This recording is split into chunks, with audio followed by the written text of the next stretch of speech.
Hi friends, మా ఆయనకి lunch బాక్స్లోకి సొరకాయ చట్నీ అయితే చేశానండి. ఎవరికైనా యూజ్ అవుతుందని చెప్పేసి ఈరోజు వీడియో షేర్ చేస్తున్నాను. ఏం లేదండి, సొరకాయ ముక్కలుగా కట్ చేసుకోవాలి. కొంచెం పచ్చిమిర్చి వేసుకొని సొరకాయ ముక్కలు వేసుకోవాలి. వేసుకొని కొంచెం వేగిన తర్వాత కొంచెం ఆయిల్ వేసుకోవాలి. సొరకాయ ముక్కలు అవన్నీ బాగా మగ్గిపోయిన తర్వాత దానిలో కొంచెం జీలకర్ర, ధనియాలు, చింతపండు, కొన్ని మెంతులు వేసుకోవాలి. కావాలంటే కొత్తిమీర కూడా వేసుకోవచ్చు. కొత్తిమీర టేస్ట్ నాకు అంత నచ్చదనమాట. అందుకే నేను ఎక్కువైతే కొత్తిమీర అయితే వేసుకోలేదు అసలు.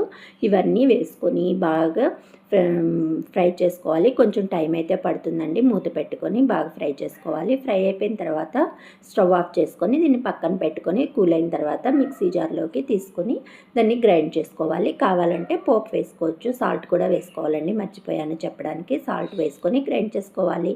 కావాలంటే పోపు వేసుకోవాలి. ఫుల్ వీడియో కావాలంటే మన ఛానల్లో కింద డిస్క్రిప్షన్లో లింక్ అయితే ప్రొవైడ్ చేస్తాను. ఇలాంటి వీడియోస్ కోసం ప్లీజ్ సబ్స్క్రైబ్.